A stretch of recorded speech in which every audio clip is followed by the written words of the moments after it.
નમસ્તે વિદ્યાર્થી મિત્રો, ધોરણ 12 ગણિત પ્રકરણ 9 વિકલ સમીકરણો ભાગ નંબર 3. આગળના વિડીયોમાં સ્વાધ્યાય 9.2 ના દાખલા નંબર 6 સુધીનો અભ્યાસ કરેલો છે. આ વિડીયોમાં ત્યાંથી આપણે આગળ અભ્યાસ કરીએ તો દાખલા નંબર 7. 7ની રકમ આપેલી છે કે xy equal to log y plus c અને એનું વિકલ સમીકરણ આપેલું છે y dash equal two y square upon 1 minus xy. આ જે વિધેય છે એ આપેલ વિકલ સમીકરણનો ઉકેલ છે, બરાબર, એવું આપણે સાબિત કરવાનું છે. તો ચલો સૌથી પહેલા અહીંયા y ડેશની જરૂર છે, તો આમાંથી આપણે y ડેશ મેળવીએ. તો ચલો y ડેશ મેળવવા માટે એનું એક વખત વિકલન કરીએ, તો કે x પ્રત્યે વિકલન કરતા ચલો અહીંયા x નું વિકલન કરીએ તો 1 ઇન્ટુ y પ્લસ x એમના એમ, y નું વિકલન કરીએ તો y ડેશ, log y નું વિકલન 1 અપોન y અને y નું વિકલન y ડેશ અને c નું વિકલન થઈ જશે 0. તો આ પ્રકારનું આપણું એક પદ થયું.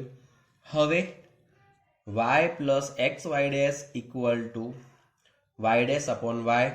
હવે આ y ને આપણે આ બાજુએ મોકલી દઈએ તો Y square plus x Y dash equal to Y dash. આપણે એકલા વાય ડેશને કરતા બનાવવા છે, તો આ બંનેમાંથી વાય ડેશ ભેગા કરીએ, મતલબ આ પદને આપણે પેલી બાજુ લઈ જઈએ. Y square equal to Y dash minus X Y dash. તો Y square equal to Y dash 1 minus X Y. 1 minus X Y આપણે છેદમાં લઈ જઈએ તો Y dash equal to Y square upon 1 minus X Y. બરાબર. તો જુઓ, આપણે જેવું અહીંયા વિકલ સમીકરણ લાવવું છે એવું સ્વરૂપ મળી ગયું છે. તો માટે xy equal to log y plus c એ વિકલ સમીકરણ y dash equal to Y square upon 1 minus X Y નો ઉકેલ છે. તો આ થયો પ્રશ્ન નંબર 7. ચલો એવી રીતે પ્રશ્ન નંબર 8નો આપણે વિચાર કરીએ. y minus cos y equal to x. એનું વિકલ સમીકરણ આપણને આપ્યું છે y sine y plus cos y plus x into Y dash equal to y. તો ચલો હવે એ પ્રમાણે આપણે એનો જવાબ મેળવવાનો પ્રયત્ન કરીએ. તો જુઓ, આ બાજુએ આખું પદ મોટું દેખાય છે, બરાબર. અહીંયા આપણે જોઈ લઈએ એ પ્રમાણેનું પદ મળતું હોય તો ડાયરેક્ટ લખીશું, નહીં મળતું હોય તો એ રીતે આપણે કામ કરીએ. તો સૌથી પહેલા અહીંયા એક્સ પ્રત્યે વિકલન કરતા y નું વિકલન y dash minus cos y નું વિકલન માઇનસ સાઇન y સાથે y નું વિકલન y ડેશ અને x નું વિકલન 1. હવે આ બંનેમાંથી y ડેશ કોમન નીકળે છે, તો y ડેશ કૌંસમાં 1 plus sine y equal to 1. હવે y ડેશને કરતા બનાવી દઈએ તો y dash equal to 1 upon 1 plus sine y. આ પ્રકારનું આપણને y ડેશ તરીકેનું પદ મળે છે.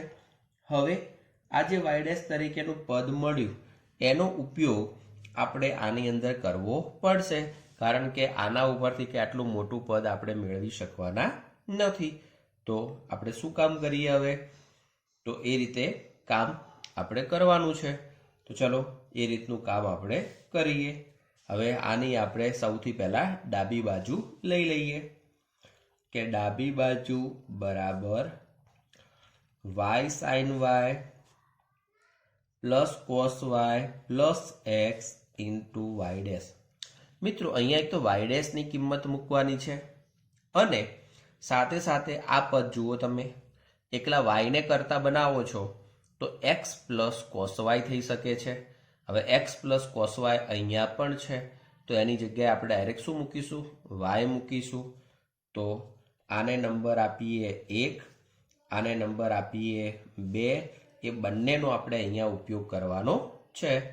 તો y sine Y plus y into 1/1 plus sine y, આપણે 1નો અને 2નો બંનેનો ઉપયોગ કર્યો છે. અહીંથી વાય કોમન નીકળશે, તો કૌંસમાં sine Y plus 1 into 1/1 plus sine y, 1 plus sine y ઉડી જશે, વધ્યા વાય, અને એ થઈ ગયું આપણા માટે જમણી બાજુ. તો ડાબી બાજુ ઉપરથી આપણને આ રીતે જમણી બાજુ મળે છે. ક્લિયર? તો આ રીતે તો અહીંયા ડાયરેક્ટ કામ થતું નથી, તો ડાબા અને જબાનો આપણે ઉપયોગ કરી શકીએ.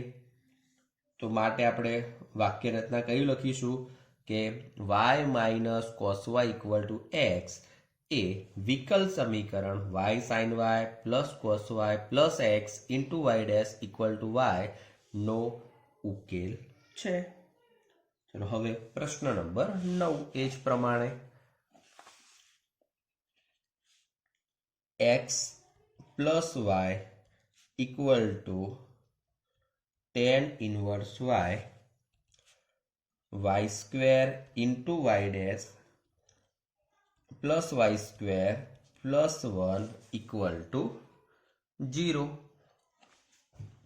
હવે મિત્રો અહીંયા આપણને જે પણ વિધેય આપેલું છે એ વિધેયને આધારે જો ડાયરેક્ટ શક્ય હોય તો ડાયરેક્ટ કામ કરીશું, ડાયરેક્ટ શક્ય નહીં હોય તો ડાબા ઉપરથી જબા આપણે મેળવીશું.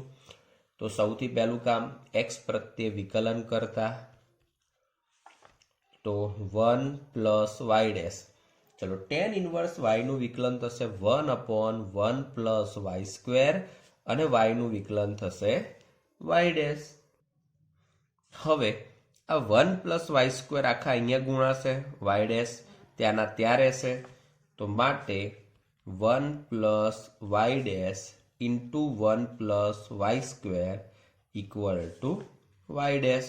ચલો આમનો ગુણાકાર કરીએ, 1 plus Y square plus y dash plus Y square Y dash equal to Y dash. બંને બાજુથી વાય ડેશ ઉડી જશે, તો Y square Y dash plus Y square plus 1 equal to 0. આપણે જે વિકલ સમીકરણ આપેલું છે એવું પદ અહીંયા મળી જાય છે. તો માટે આપણે શું લખી શકીએ? X plus Y equal to tan inverse Y એ વિકલ સમીકરણ Y square Y dash plus Y square plus 1 equal to 0 નો ઉકેલ છે. ચલો હવે એ જ રીતે એનો પ્રશ્ન નંબર 10 જોઈએ. y equal to root a square minus X square, x belongs to વિવૃત માઇનસ a ટુ a અને x plus Y dy by dx equal to 0. હવે આ ટાઈપનું પદ છે, આવો જવાબ આપણે મેળવવાનો છે. તો સૌથી પહેલું કામ આપણે કયું કરીએ? તો જુઓ મિત્રો, અહીંયા તમે જે રીતે કામ કરો એ પ્રમાણે, પરંતુ તમને એમ કહું કે જો બંને બાજુએ વર્ગ કરીને તમે કામ કરશો તો તમને તરત જ આ પ્રકારનો જવાબ અહીંયા મળી શકે છે. તો આપણે વર્ગ કરીને જ કામ કરીએ. બંને બાજુ વર્ગ કરતા, ચલો વર્ગ કરીએ તો સૌથી પહેલું પદ આ બાજુ વાય સ્ક્વેર, આ બાજુ એ સ્ક્વેર માઇનસ એક્સ સ્ક્વેર. હવે ચલો એક્સ પ્રત્યે આપણે વિકલન કરીએ, તો વાય સ્ક્વેરનું વિકલન થાય 2y dy બાય dx, એ સ્ક્વેરનું વિકલન 0 માઇનસ એક્સ સ્ક્વેરનું વિકલન માઇનસ 2x, બરાબર. ચલો હવે આ તો 0 છે, એને ભૂલી જઈએ. બંને બાજુથી 2 કેન્સલ થશે. તો y into dy by dx equal to -x. ચલો આ -x આ બાજુ આવશે તો x plus y into dy by dx equal to 0. તો જુઓ આપણે જે વિકલ સમીકરણ લાવવાનું છે એ પદ મળી ગયું. તો માટે y equal to root a² minus x² એ વિકલ સમીકરણ x plus Y dy by dx equal to 0 નો ઉકેલ છે. ચલો હવે એના પછી 11 અને 12 બંને ખાલી જગ્યાઓ છે. એમાં મિત્રો 11મી ખાલી જગ્યાને રકમ તમે ધ્યાનથી જોશો તો એમાં લખેલું છે કે ચતુર્થ કક્ષાના વિકલ સમીકરણના વ્યાપક ઉકેલમાં, મિત્રો અહીંયા શબ્દ છે વ્યાપક ઉકેલ, તો તમને આગળ પણ સમજાવેલું છે વ્યાપક ઉકેલમાં તો જેટલી કક્ષા હોય એટલા સ્વૈર અચળો હોય. હવે ચતુર્થ કક્ષાનું વિકલ સમીકરણ છે તો એમાં સ્વૈર અચળોની સંખ્યા કેટલી હશે? 4 હશે. તો એનો જવાબ આવશે 4. અને 12મી ખાલી જગ્યામાં જવાબ છે તૃતીય કક્ષાના વિકલ સમીકરણના વિશિષ્ટ ઉકેલમાં. જો અહીંયા વિશિષ્ટ ઉકેલ શબ્દ છે. વિશિષ્ટ ઉકેલ તો આપણે ક્યારે કહીએ છીએ કે સ્વૈર અચળો જેટલા છે એ સ્વૈર અચળોના જવાબ આપણે મૂકીએ છીએ. બરાબર છે? એટલે કે એમની જે પણ જવાબ આવતા હોય સંખ્યા તરીકે એ જવાબ આપણે મૂકીએ અને ત્યારે જે ઉકેલ મળે તે. તો એનો મતલબ વિશિષ્ટ ઉકેલમાં ક્યારેય સ્વૈર અચળ આવતા નથી. તો એમાં સ્વૈર અચળની સંખ્યા કેટલી હોય? 0. બરાબર? હંમેશા વિશિષ્ટ ઉકેલમાં સ્વૈર અચળની સંખ્યા 0 અને વ્યાપક ઉકેલમાં કક્ષાના જેટલા સ્વૈર અચળો હોય છે. તો મિત્રો આ હતું સ્વાધ્યાય 9.2. હવે એના પછીનો જે ટોપિક છે એ ટોપિકને આપણે અત્યારે નથી જોતા, એને પ્રકરણના અંતે જોઈશું વધારાના એક્સ્ટ્રા દાખલા તરીકે. ઓકે, આપણે 9.3 પછીના ટોપિકનો હવે અભ્યાસ કરીશું. એનો મતલબ કે વચ્ચેથી આખું આપણે 9.3 ને અત્યારે ઉડાડી રહ્યા છીએ, એનો આપણે છેલ્લે અભ્યાસ કરીશું. હવે આપણે આ ચેપ્ટરની અંદર ખરેખર જે દાખલા જોવાના છે એ કેવી કક્ષાના વિકલ સમીકરણ માટે જોવાના છે એને આપણે પહેલા સમજી લઈએ. તો મિત્રો પ્રથમ કક્ષાના અને એક પરિમાણીય વિકલ સમીકરણના ઉકેલ માટેની જુદી જુદી રીતોનો આપણે અભ્યાસ કરવાનો છે. ફરીથી પ્રથમ કક્ષાના એટલે જુઓ દ્વિતીય કક્ષાનો કોઈ ઉપયોગ આવવાનો નથી. કક્ષાના એક પરિમાણીય વિકલ સમીકરણના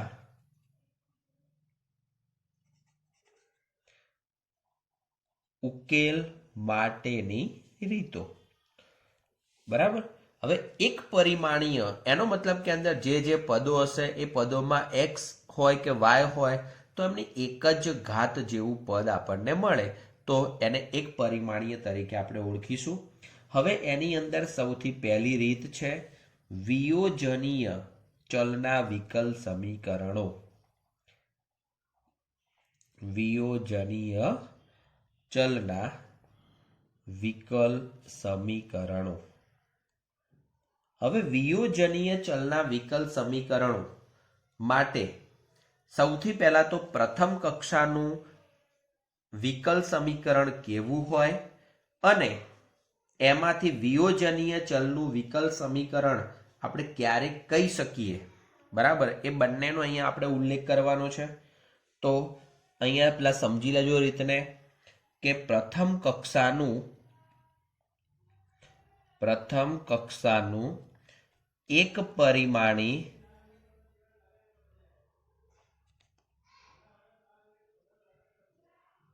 વિકલ સમીકરણ સ્વરૂપ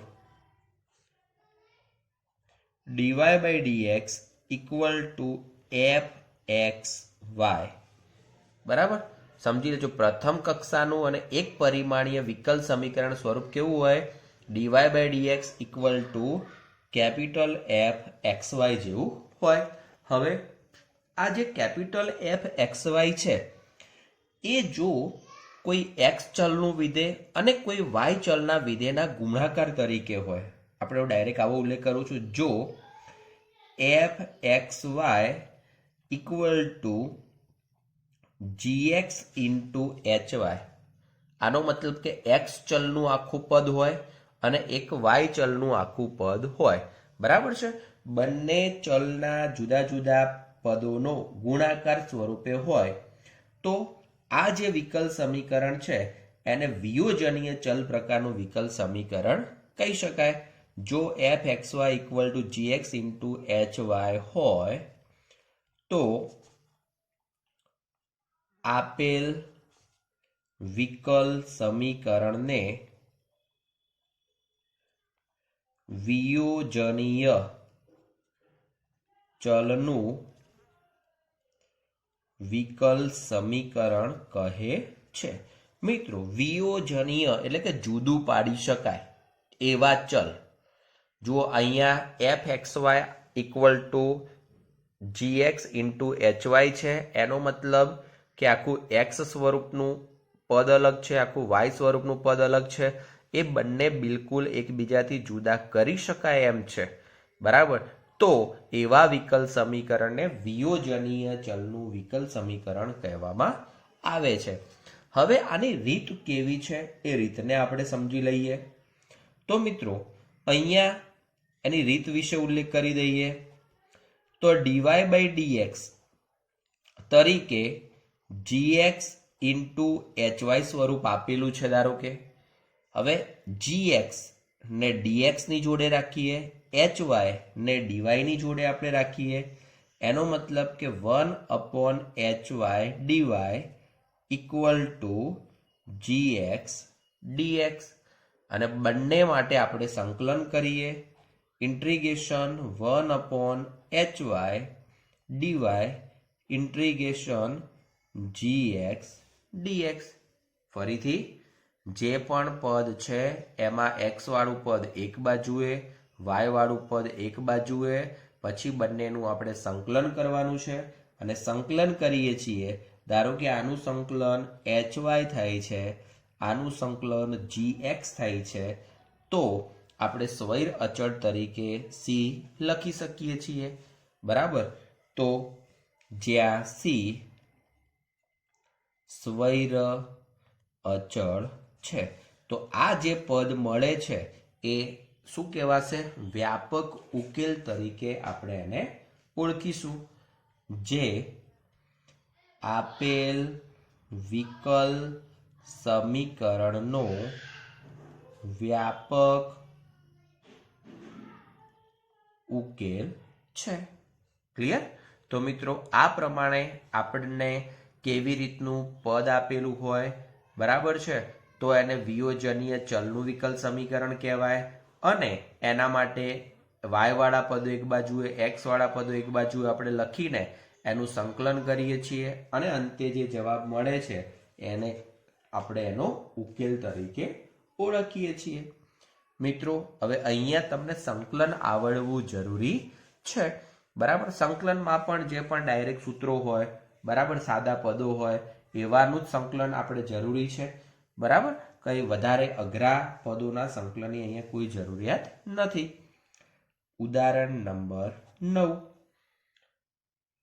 વિકલ સમીકરણ આપેલું છે dy by dx equal to x plus 1/2 y નો વ્યાપક ઉકેલ શોધો.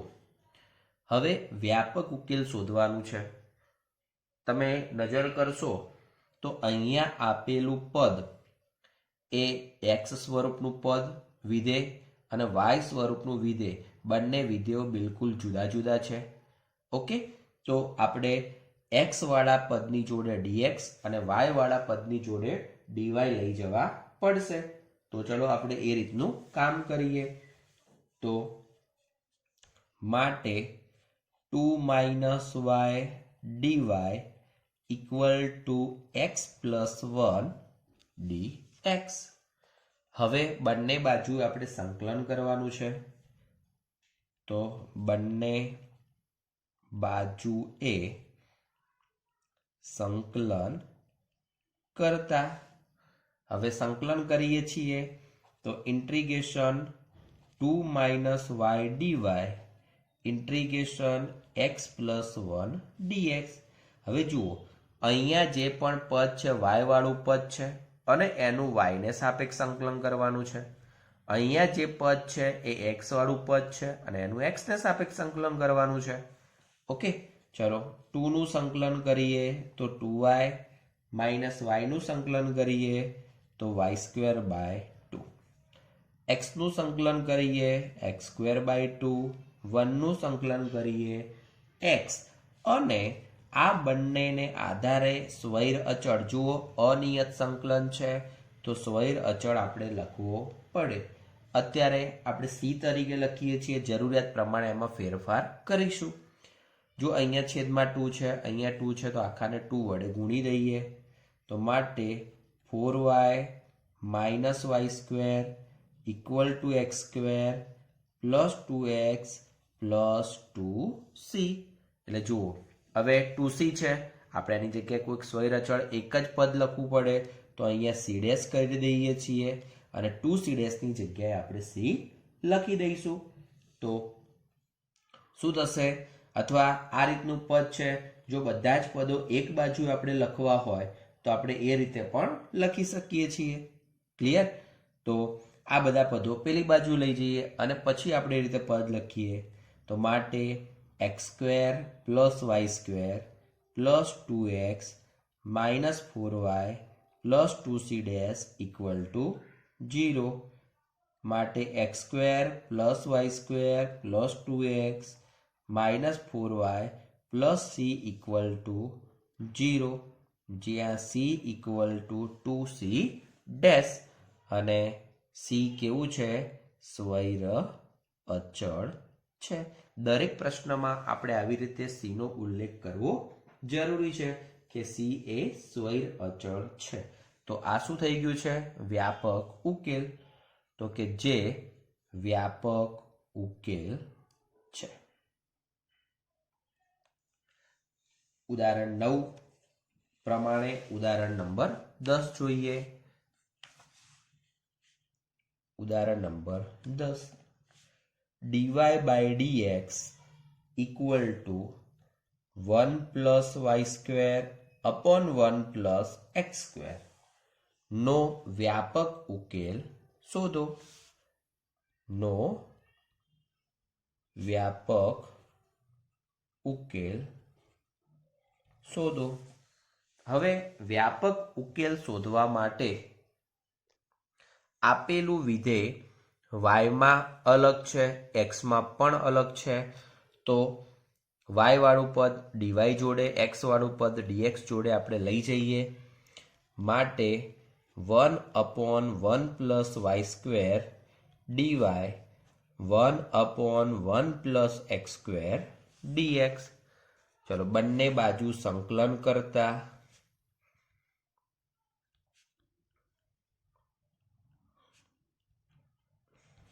તો શું થશે? Integration 1/1 + y² dy integration 1/1 + x² dx. તો હવે જે પણ પદો છે અહીંયા y પ્રમાણે સંકલન અને બાજુમાં x પ્રમાણે સંકલન આપણે કરીશું. તો આનું સંકલન tan ઇન્વર્સ y, આનું સંકલન tan ઇન્વર્સ x થઈ શકે છે. માટે tan inverse y = tan inverse x અને આપણે c લખી દઈએ. હવે આમાં કશું જ સાદુરૂપ આપી શકાય એમ નથી, તો ઉલ્લેખ કરી દઈએ જ્યાં c સ્વૈર અચળ છે અને જે વ્યાપક ઉકેલ છે. હવે મિત્રો અહીંયા વ્યાપક ઉકેલની વાત થઈ છે. ધારો કે તમારે વિશિષ્ટ ઉકેલ શોધવો હોય તો કેવી રીતે શોધી શકાય? તો રકમમાં તમને કોઈક શરત આપી હોય વધારાની, x ની કિંમત અને y ની કિંમત પ્રમાણે, તો એ એક્સની અને વાયની કિંમત અહીંયા મૂકો તો તમને સીની કિંમત મળે અને એ સીની કિંમત વ્યાપક ઉકેલમાં મૂકી દેશો તો તમને વિશિષ્ટ ઉકેલ મળે. તો એના માટે તમને શરત આપેલી હોવી જરૂરી છે. ચલો ઉદાહરણ 11 જોઈએ. તો જુઓ ઉદાહરણ 11માં આવી શરત આપેલી છે જે હાલ વાત કરી એ પ્રમાણે. ઓકે, તો એની અંદર એક વિકલ સમીકરણ આપેલું છે dy by dx equal to -4x y square, x equal to 0 ત્યારે y ઇક્વલ ટુ 1. ચલો આ પ્રમાણે x અને y ની કિંમતો છે, આ પ્રમાણેનું વિકલ સમીકરણ છે. તો એને અનુરૂપ વિશિષ્ટ ઉકેલ આપણે શોધવાનો છે. હવે વિશિષ્ટ ઉકેલ કેવી રીતે શોધી શકાય એ આપણે જાણીએ છીએ. y સ્ક્વેર ને dy જોડે -4x ની જોડે dx ને લઈ જઈએ છીએ અને એ પ્રમાણે આપણે એમનું સંકલન કરીએ. તો કે માટે 1/y square dy -4x dx બંને બાજુ આપણે સંકલન કરી દઈએ equal to -4 integration x dx. ચલો 1/y સ્ક્વેરનું સંકલન -1/y, અહીંયા -4x સ્ક્વેર અપોન 2 અને સાથે સાથે પ્લસ c. 2 ઉડી શકે છે તો -1/y equal to -2x square plus c. આખાને માઇનસ વડે સાથે સાથે ગુણી પણ દઈએ તો 1/y equal to 2x square minus c. આપણે મિત્રો y ને કરતા બનાવવા છે તો y ને કરતા બનાવવા માટે શું કરી શકાય કે y equal two 1/2x square minus c. તો આ પ્રમાણેનું આપણને વ્યાપક ઉકેલ મળે છે. હવે એમાં જે શરત આપેલી છે એનો આપણે ઉપયોગ કરવો પડશે. ઓકે, તો એનો આપણે અહીંયા પેલા ઉલ્લેખ કરી દઈએ જે વ્યાપક ઉકેલ છે. હવે જ્યારે x બરાબર 0 ત્યારે y ઇક્વલ ટુ 1 મૂકતા તો શું થશે? y ની કિંમત 1/2 ઇન્ટુ 0 માઇનસ c. તો 1 ઇક્વલ ટુ 1/-c એનો મતલબ કે c ઇક્વલ ટુ -1. હવે c ઇક્વલ ટુ -1 ને આપણે આની અંદર મૂકી દઈએ તો એવું હોય તો આને આપણે 1 નંબર આપી દઈએ તો 1 પરથી ચલો શું લખી શકાય? y equal two 1/2x square plus 1 અને જે વિશિષ્ટ ઉકેલ છે. એટલે મિત્રો કોઈ પણ દાખલો હશે તો એમાં પેલા વ્યાપક ઉકેલ તો તમને મળશે જ. એ વ્યાપક ઉકેલમાં આપણે શરત એટલે કે x અને y ની જે કિંમત આપી હશે એ મૂકીશું તો આપણને c ની કિંમત મળશે અને એ c ની કિંમત એમાં મૂકીએ છીએ એટલે આપણને વિશિષ્ટ ઉકેલ મળી જશે. ક્લિયર? તો આ થયું ઉદાહરણ નંબર 11. હવે એના પછી ઉદાહરણ નંબર 12 આપણે હોમવર્ક રાખીએ છીએ. બરાબર, આ જ પ્રમાણે એમાં પણ કામ કરવાનું છે. ઉદાહરણ નંબર 13 જોઈએ. તો ઉદાહરણ 13 ની રકમ આપી છે કોઈ પણ બિંદુ xy આગળ વક્રના સ્પર્શકનો ઢાળ. હવે મિત્રો વક્રના સ્પર્શકનો ઢાળ તો એ હંમેશા dy/dx હોય. ક્લિયર? અને તે -2 માંથી પસાર થતા આ સંહતિના વક્રનું સમીકરણ મેળવો. તો અહીંયા ઉલ્લેખ કરીએ કે xy બિંદુ આગળ વક્રના સ્પર્શકનો ઢાળ 2x/y સ્ક્વેર છે. એનો મતલબ dy/dx ઇક્વલ ટુ 2x/y² થાય. હવે પદ તમને મળી ગયું છે વિયોજનીય ચલ સ્વરૂપનું, તો ડીવાયની જોડે y² લઈ જઈએ. y² dy equal to 2x dx. બંને બાજુ સંકલન કરી દઈએ. બંને બાજુ સંકલન કરતા તો integration y² dy two integration x dx, y² નું સંકલન y³/3, 2x નું સંકલન ડાયરેક્ટ આપણે લખી દઈએ x² અને પ્લસ c, એટલે y³/3 equal to x² plus c.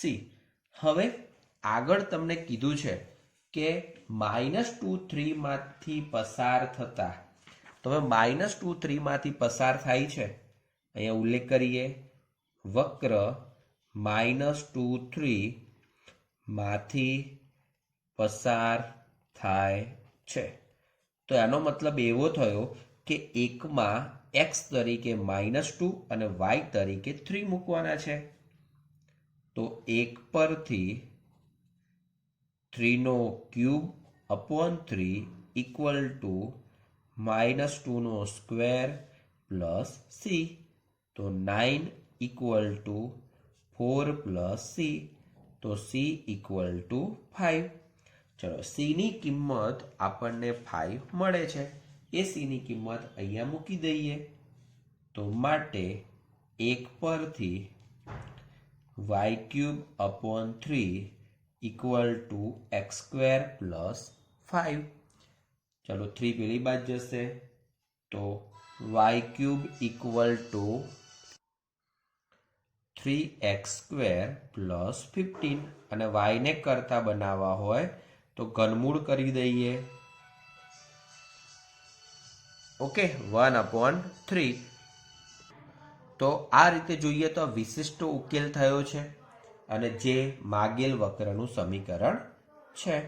તો જે માગેલ વક્રનું સમીકરણ છે, એટલે ટૂંકમાં પહેલા આપણે વ્યાપક ઉકેલ શોધ્યો.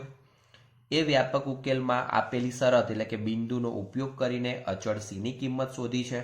બરાબર, એ કિંમત વ્યાપક ઉકેલમાં મૂકીને આપણે વિશિષ્ટ ઉકેલ શોધ્યો છે, જે વક્રનું સમીકરણ છે.